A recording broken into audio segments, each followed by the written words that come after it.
পরোটা এভাবে তৈরি করলে এর সাথে এক্সট্রা ডাল তরকারি কিছু প্রয়োজন হবে না, শুধু শুধু এই পরোটা খাওয়া যাবে। অন্যান্য যে কোনো পরোটার থেকে এই পরোটার টেস্ট কিন্তু একটু বেশিই মজাদার হয়। ভিডিওটি সম্পূর্ণ দেখার জন্য অনুরোধ রইল। তো এই পরোটা তৈরি করার জন্য সবার প্রথমে আমি এখানে নিয়ে নেব 1 কাপ পরিমাণ ময়দা। তোমরা চাইলে আটা দিয়েও করতে পারো, কিন্তু পরোটাটা বেশি কিন্তু ময়দা দিয়ে খেতেই ভালো লাগে। আমার এই 1 কাপ ময়দা দিয়ে 4টে পরোটা খুব সুন্দরভাবে তৈরি হয়ে যাবে। তোমরা সেই অনুপাতেই কিন্তু আটা কিংবা ময়দার পরিমাণটা কম বেশি করে নিতে পারো। সবার প্রথমে এই ময়দার মধ্যে দিয়ে দেবো স্বাদ অনুযায়ী নুন, দিয়ে দেবো 1 টেবিল চামচ পরিমাণ চিনি। চিনিটা দিলে পরোটাটা হালকা একটু খেতে মিষ্টি মিষ্টি হবে। অবশ্যই দেওয়ার চেষ্টা করবে, টেস্টটা কিন্তু তাহলে খুব ভালো আসে। এবার চিনি আর নুনটা ভালো করে একসাথে মিশিয়ে নেব।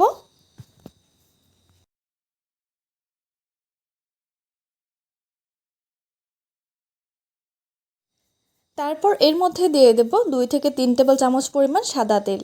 সাদা তেলটাকে এই ময়দার সাথে ভালো করে মিশিয়ে নিতে হবে। সাদা তেলটা অবশ্যই দিবে, তাহলে কিন্তু পরোটার টেস্ট ভীষণ ভালো আসে।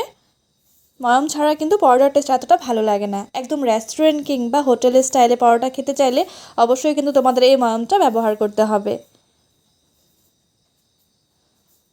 ভালো করে মিশিয়ে নিলাম। তেলটা ভালো করে ময়দার সাথে মিশিয়ে নেবার পর এরপর এর মধ্যে দিয়ে দেব হালকা কুসুম গরম জল। এই কুসুম গরম জল দেওয়ার ফলে কি হবে, এই পরোটার মধ্যে কিন্তু এক্সট্রা কোনো রকমই বেকিং পাউডার কিংবা বেকিং সোডা ব্যবহার করতে হবে না। এই গরম জল দেবার ফলে কিন্তু পরোটাটা এমনিতেই অনেকটাই সফট এবং নরম হবে। তোমরা চাইলে কিন্তু যদি বাড়িতে অ্যাভেলেবেল থাকে তাহলে সামান্য একটু বেকিং সোডাটা ব্যবহার করতে পারো। নর্মাল সাধারণত আমরা রুটির জন্য ডো তৈরি করি, ঠিক সেভাবে ডোটা তৈরি করে নেব। খুব বেশি শক্ত কিংবা খুব বেশি নরম ডো তৈরি করার কিন্তু কোনো প্রয়োজন নেই। ডোটা ভালো করে মেখে নিয়েছি। এবার এটাকে ঢেকে রেখে দেব প্রায় 10 মিনিট মতো।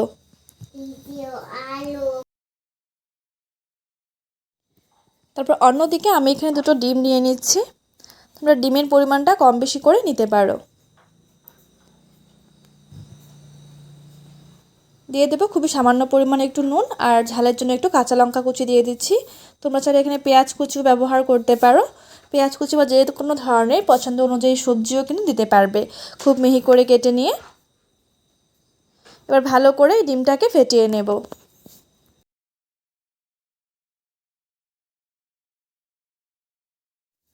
অন্যদিকে 10 মিনিট পর ফিরে এলাম। ডোটাকে এবার আবারও 1 মিনিটের জন্য একটু হালকা মেখে নিতে হবে।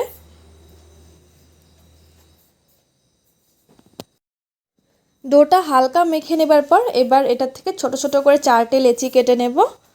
তোমরা পরোটার সাইজ অনুযায়ী কিন্তু লেচিগুলো ছোট বড় করে নিতে পারো। এবার ভালো করে গোল করে নিচ্ছি। এবার সামান্য একটু ময়দা ছড়িয়ে বেশ পাতলা এবং বড় করে কিন্তু একটা রুটির মতো বেলে নিতে হবে এই লেচিটাকে। প্রথম দিকে কিন্তু একটু পাতলা করে বেলতে হবে।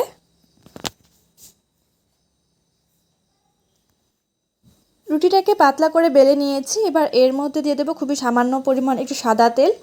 তেলটাকে ভালো করে ব্রাশের মাধ্যমে ছড়িয়ে দেব।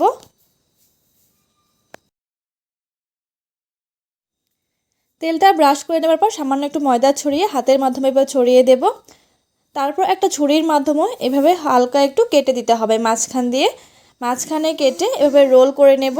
একটু ভালোভাবে খেয়াল করলে বুঝতে পারবে আমি রোলটা ঠিক কিভাবে করছি।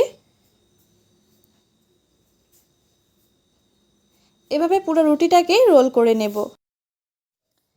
এভাবে রোল করে নেবার পর উপর থেকে প্রেস করে করে এভাবে লেচির আকারে শেপ দিয়ে নেব। এভাবে করলে কিন্তু প্রত্যেকটা পরোটায় অনেকটা লেয়ার তৈরি হবে ভেতরে, আর খেতেও কিন্তু অনেকটা সুস্বাদু হয়। তারপর হালকা করে এটাকে বেলে নিতে হবে।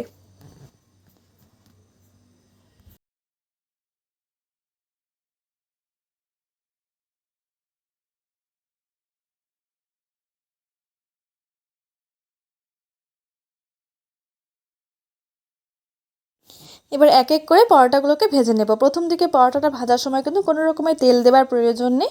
শুকনো তাওয়ার মধ্যে 2 পিঠ হালকা একটু সেঁকে নেব। 2 পিঠ যখন হালকা সেঁকা হয়ে যাবে তখন এর মধ্যে দিয়ে দেব সাদা তেল। 2 টেবিল চামচ মতো সাদা তেল দিয়ে দুপাশে কিন্তু বেশ ভালো করে ভেজে নিতে হবে।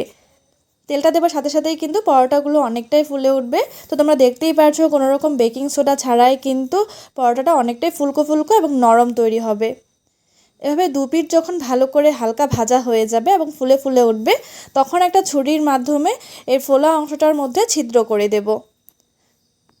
ছিদ্র করে নেবার পর আমরা যে ডিমের মিশ্রণটা তৈরি করে রেখেছিলাম সেই ডিমের মিশ্রণটা অল্প অল্প করে এই পরোটার মধ্যে দিয়ে দেব। দিয়ে আবারও 1 মিনিট মতো হালকা একটু ভেজে নিতে হবে। এভাবে উল্টে পাল্টে ভেজে নিলেই কিন্তু তৈরি হয়ে যাবে আমাদের ডিম পরোটা। তোমাদের এই রেসিপিটি কেমন লাগলো অবশ্যই আমাকে কমেন্টস করে জানিও। ভিডিওটি শেষ পর্যন্ত দেখার জন্য অনেক অনেক ধন্যবাদ।